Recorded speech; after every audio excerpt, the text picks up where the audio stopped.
Hello guys, welcome to my YouTube channel. So ano mangyayari sa February 25 sa Philsport Arena at rematch ng Chinese Taipei at Gilas, Pilipinas. From 64 ang score ng Chinese Taipei at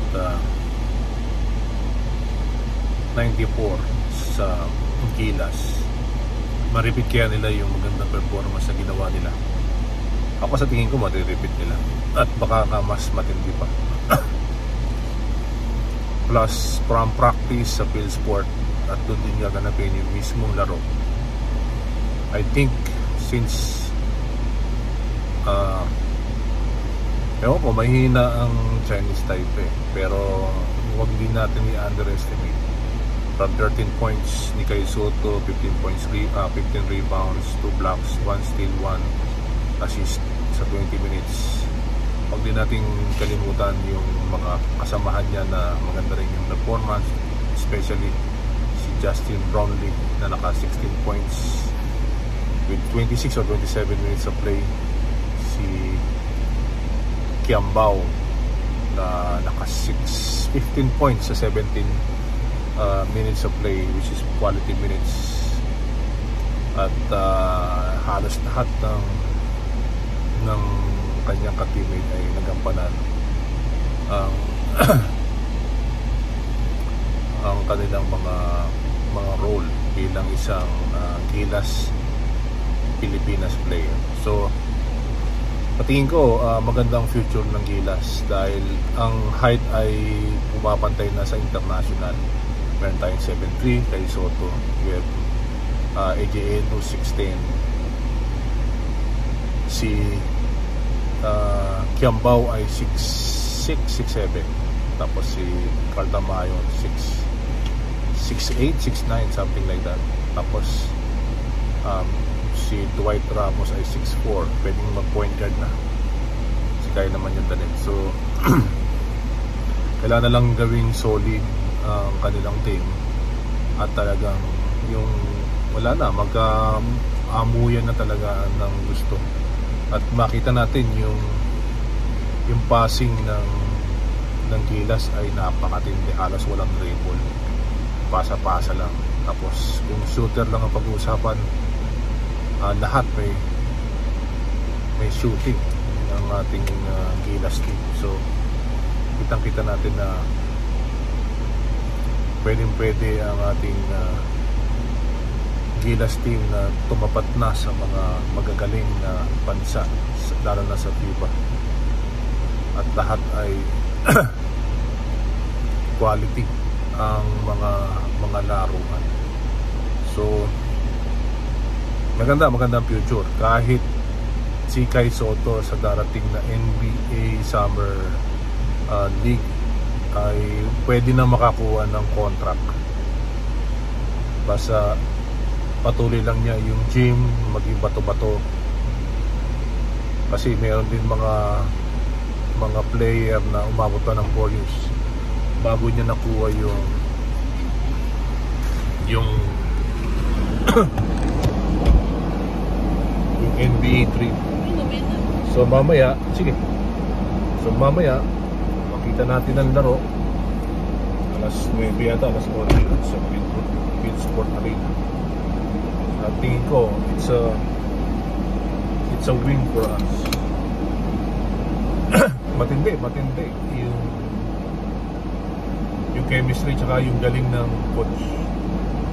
In a short span of time nakuha nila yung laruan.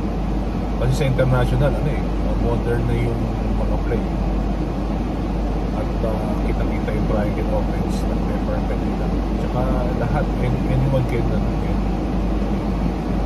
make points. Tsaka hindi sila yung pagalingan na one-on-one, talagang team effort, team play. Pagkapano sa loob, sino yung saksak, papasa ulit sa gilid, papasa sa gitna, tapos kung sino open, down or shooting, tapos ang closing. Lalo na pag ang nakalaban nila ay talagang mga maritinding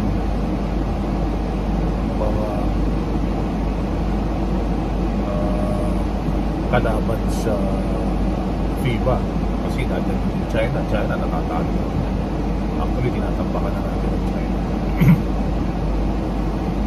Pero napakalaking bagay ni Justin Brownlee.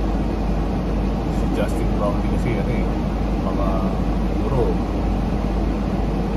mga 3 to 4 years na naman pwede natin mag-aamit kay Justin Brownlee.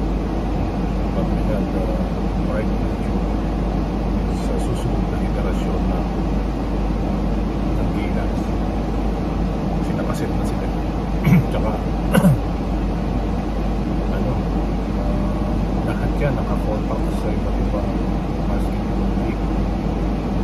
Maraming production sa Japan. Tapos iba na sa NBA.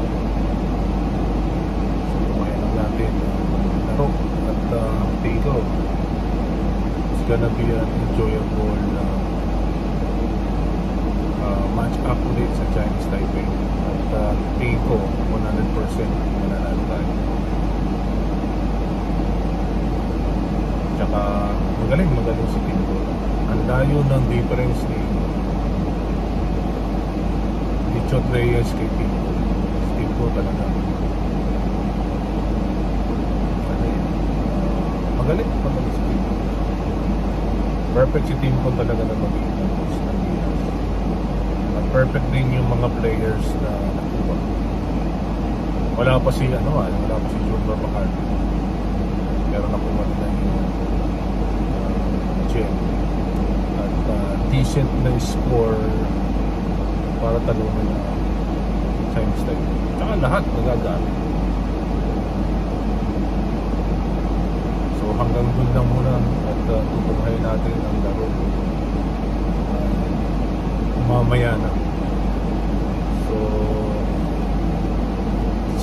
punong sigurado ang Pittsburgh na rin na mamaya. At ang kababayan natin nasa Pilipinas na. So prediction, we will win. Kay Soto's performance, baka higitan pa yung performance sa Laguna. Pero with or without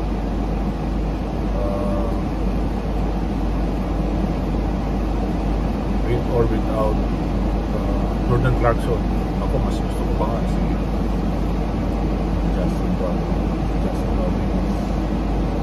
Mas gamay ang mga pinigay kasi ilang taon rin niya na naging import sa PBA. Kaya ganun lamang guys. Prediction score siguro baka umabot ng 100 plus. At ang Chinese Taipei baka 70 o 80 na. So tingin ko tampak pa. Kaya baka natin laro mamaya na. Abangan.